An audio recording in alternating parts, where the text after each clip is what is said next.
Hello दोस्तों, आप सही का हमारे चैनल खबर मंथन में स्वागत है। दोस्तों, झारखंड में एक बार फिर से 60 नए मरीज मिले हैं।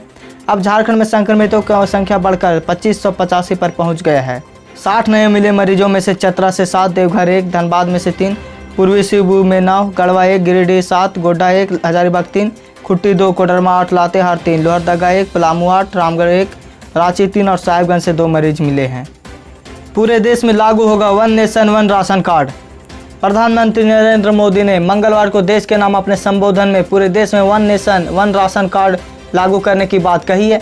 वर्तमान में यह स्कीम 20 राज्यों और केंद्र शासित प्रदेशों में लागू हो गया है। ऐसे में देश में जिनके पास राशन कार्ड नहीं है, वैसे लोगों के लिए बेहतर अवसर है कि वह जल्द से जल्द अपना राशन कार्ड बनवा लें। राशन कार्ड वैसे तो एक सरकारी डॉक्यूमेंट है जिसकी मदद से सार्वजनिक वितरण प्रणाली के तहत उचित दर की दुकानों से गेहूँ, चावल आदि बाजार मूल्य से बेहद कम दाम में खरीद सकते हैं। केंद्र सरकार ने पहले ही साफ कर चुकी है कि one nation one ration card योजना लागू होने के बाद भी पुराना राशन कार्ड चलते रहेगा। लेह में बोले पीएम मोदी, विस्तारवाद का युग खत्म हुआ, अब युग विकासवाद का है। प्रधानमंत्री नरेंद्र मोदी ने अपने लद्दाख दौरे के दौरान सैनिकों को संबोधित किया है। पीएम मोदी ने जवानों के हौसले को सलाम करते हुए कहा कि जिन कठिन हालात और जिन ऊंचाइयों पर आप सैनिक माँ भारती की रक्षा करते हैं, उसका मतलब पूरे विश्व में कोई भी नहीं कर सकता। आपका साहस ऊंचाई से भी ऊंचा है और जहां आप तैनात हैं। पीएम ने भी बिना चीन का नाम लिए कहा, विस्तारवाद का युग अब समाप्त हो चुका है, ये युग विकासवाद का है। देवघर के श्रावणी मेले की सदियों पुरानी परंपरा टूटी। झारखंड हाईकोर्ट ने हेमंत सोरेन सरकार को दिया है यह निर्देश। झारखंड के देवघर जिला में हर साल आयोजित होने वाले विश्वविख्यात श्रावणी मेला का आयोजन पर झारखंड हाईकोर्ट का फैसला आ गया है। Chief justice doctor Ravi Ranjan और जस्टिस सुजीत नारायण प्रसाद की पीठ ने सरकार से कहा है कि वह भक्तों के लिए बाबा भोलेनाथ के वर्चुअल दर्शन की व्यवस्था करे। इस फैसले के बाद देवघर में सदियों से लगने वाले श्रावणी मेला की परंपरा टूट गई है। इस हफ्ते जारी हो सकते हैं झारखंड बोर्ड के नतीजे। झारखंड एकेडमिक काउंसिल जल्द ही 2020 की 10वीं और 12वीं परीक्षा का परिणाम जारी करने वाला है। माना जा रहा है कि परीक्षा परिणाम जुलाई के पहले सप्ताह में घोषित किया जाएगा। खबरों के मुताबिक झारखंड एकेडमिक काउंसिल ने नतीजों को लेकर तैयारी पूरी कर ली है। झारखंड बोर्ड के नतीजे ऑनलाइन jack.jharkhand.gov.in पर और साथ ही jackresult.com पर जारी किए जाएंगे। बोर्ड के नतीजों को देखने के लिए छात्रों को कुछ सुझाव भी दिए गए हैं। झारखंड की कोयला खदानों की वाणिज्यिकरण नीलामी को मोदी सरकार के फैसले को हेमंत सोरेन सरकार ने सुप्रीम कोर्ट में दी है चुनौती। झारखंड की कोयला खदानों को वाणिज्यिक खनन के लिए नीलामी के केंद्र की नरेंद्र मोदी सरकार के फैसले को राज्य की हेमंत सोरेन सरकार ने शुक्रवार को सुप्रीम कोर्ट में चुनौती दी है। झारखंड सरकार का आरोप है कि केंद्र ने उससे परामर्श बगैर किए एक तरफा घोषणा की है। झारखंड मुक्ति मोर्चा के नेतृत्व वाली राज्य सरकार ने संविधान के अनुच्छेद 131 के तहत केंद्र के खिलाफ वाद दायर किया है। केंद्र के साथ विवाद होने पर राज्य इसी अनुच्छेद के तहत सीधे सुप्रीम कोर्ट में मामला दायर कर सकती है। 24 घंटे में झारखंड के कई जिलों में वज्रपात के साथ भारी बारिश की चेतावनी। झारखंड के कई जिलों में अगले 24 घंटे के दौरान वज्रपात के साथ बारिश की चेतावनी मौसम विभाग ने जारी की है। रांची के बिरसा मुंडा एयरपोर्ट स्थित मौसम केंद्र के निदेशक और मौसम वैज्ञानिक डॉक्टर SD कोटाल ने शुक्रवार को यह जानकारी दी है। उन्होंने बताया कि 3 जुलाई से लेकर 7 जुलाई के बीच झारखंड के लगभग सभी जिलों में वज्रपात और बारिश होने के अनुमान है। उन्होंने कहा कि 3 से 7 जुलाई के बीच राज्य के अधिकांश जगहों पर वर्षा और वज्रपात का संभव है, लेकिन 4 से 6 जुलाई के बीच झारखंड के लगभग सभी जिलों में वर्षा और वज्रपात हो सकता है। रेलवे की सभी भर्तियां रद्द, अभ्यर्थियों को लगा तगड़ा झटका। चीनी वायरस संकट कम नहीं हो रहा है। ऐसे में चीनी वायरस के दौर का सबसे ज़्यादा असर अब रेलवे की भर्तियों पर पड़ने लगा है। भारतीय रेलवे ने सुरक्षा को छोड़कर समस्त नए पदों के लिए आवेदनों को रद्द कर दिया है। फिलहाल तो भारतीय रेलवे ने ऐलान किया है कि अगले आदेश तक रेलवे में कोई भी नई भर्ती नहीं होगी। मार्च महीने से देश में चीनी वायरस का कहर ढाए, वैसे में लाखों लोग बेरोजगार हो गए हैं। ICMR ने 15 अगस्त तक कोविड वैक्सीन करेगा लॉन्च। भारतीय चिकित्सा अनुसंधान परिषद ICMR ने क्लिनिकल प्रशिक्षण पूरा होने के बाद 15 अगस्त तक कोविड-19 स्वदेशी वैक्सीन लॉन्च करने की योजना बनाई है। इसके नैदानिक परीक्षणों के लिए देश भर में 13 संस्थानों का चयन किया है और उन्हें 7 जुलाई तक विषय नामांकन शुरू करने के लिए कहा है। ICMR के महानिदेशक बलराम भार्गव ने चयनित संस्थानों के प्रमुख को लिखे पत्र में उन्हें सूचित किया कि हैदराबाद स्थित भारत बायोटेक इंटरनेशनल लिमिटेड के साथ स्वदेशी कोविड-19 वैक्सीन के तेजी से प्रशिक्षण के लिए साझेदारी की है। निजी स्कूलों में फीस को लेकर पारदर्शिता नहीं, मनमानी वसूली की जा रही है। राज्य सरकार ने स्कूल खुलने तक केवल ट्यूशन फीस लेने का आदेश दिया है। साथ ही यह भी कहा है कि इस वर्ष शुल्क में किसी तरह की बढ़ोतरी नहीं की जाएगी। सरकार के निर्देश के बाद स्कूलों ने ट्यूशन फीस जमा करने को नोटिस देना शुरू कर दिया है, लेकिन राजधानी रांची के अधिकतर स्कूलों की ओर से अभिभावकों को यह नहीं बताया जा रहा कि फीस बढ़ाई गई है या नहीं। फीस को लेकर स्कूल में कोई भी पारदर्शिता नहीं है। स्कूल मनमाने ढंग से फीस की नोटिस भेज रही है। ज़्यादा किसानों के खाते में 6,000 रुपये पहुँचाने के लिए सरकार ने की है आसान।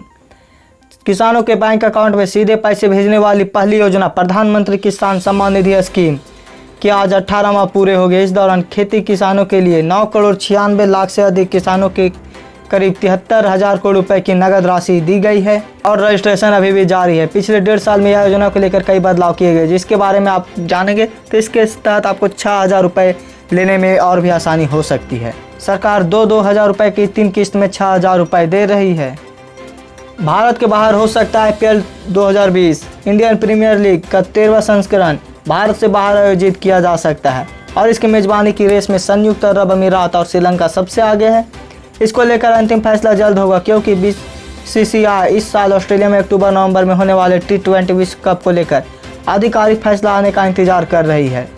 BCCI के एक अधिकारी ने INI से कहा कि विचार तो लीग को भारत में कराने का था, लेकिन कोविड-19 के कारण जो स्थिति पैदा हुई है वो बोर्ड की लीग को UAE और श्रीलंका ले जाने के लिए मजबूर कर सकती है। नीट और JEE परीक्षा एक बार फिर हुई स्थगित। देश भर में फैले चीनी वायरस के कारण कई बड़ी परीक्षाएं तो स्थगित कर दी गई है या फिर रद्द कर दी गई है। अभी हाल ही में CBSE और ICC की परीक्षाएं बोर्ड को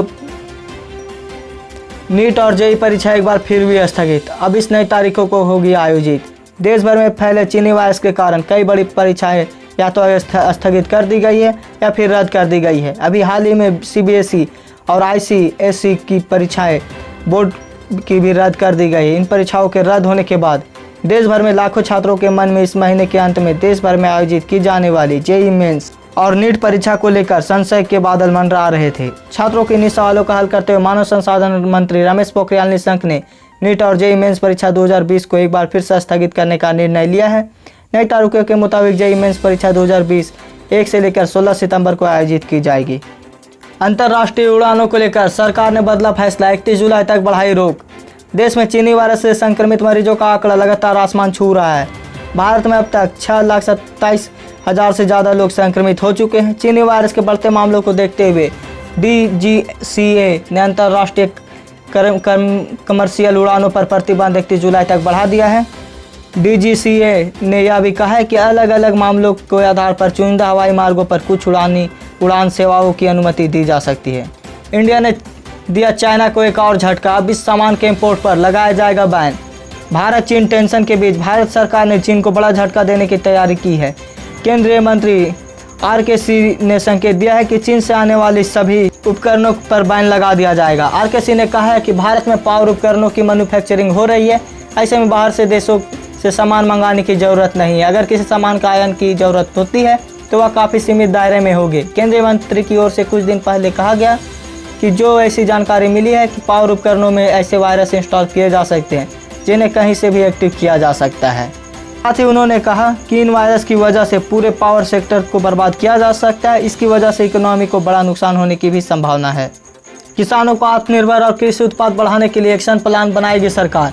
राज्य में किसानों को आत्मनिर्भर बनाने और उत्पादन को बढ़ाने की दिशा में सरकार 5 वर्ष का एक्शन प्लान बना रही है। इस प्लान में T नंद कुमार सीमित द्वारा 2017 में सौंपे गए 3 वर्षों की समेकित कार्य योजना की रिपोर्ट को आधार बनाया जाएगा। इसे आधुनिक तकनीक के इस्तेमाल से कृषि उत्पादन को बढ़ाने पर केंद्रित किया जाएगा। इसके लिए कृषि विभाग दूसरे राज्यों की कृषि नीति का अध्ययन कर रही है। ऐसे में कहा जा रहा है कि उन राज्यों से किसी तरह की किसानों की आमदनी को बढ़ाने का प्लान बनाया गया है। विभाग ने सभी प्लानों की समीक्षा कर रही है। CBSE बोर्ड रिजल्ट से पहले छात्र विश्वविद्यालय में प्रवेश कर सकते हैं। जानिए कब तक इसका आवेदन करने की अंतिम तिथि। केंद्रीय माध्यमिक शिक्षा बोर्ड ने इस वर्ष की सेकेंडरी और सीनियर सेकेंडरी कक्षाओं की कोविड-19 महामारी और लॉकडाउन के चलते आयोजित न हो सकी परीक्षाओं के लिए नई मूल्यांकन योजना के आधार पर बचे पेपरों के लिए मार्क दिए जाने और CBSE बोर्ड 10वीं रिजल्ट 2020 एवं CBSE बोर्ड 12वीं रिजल्ट 2020 जारी किए जाने की घोषणा की है।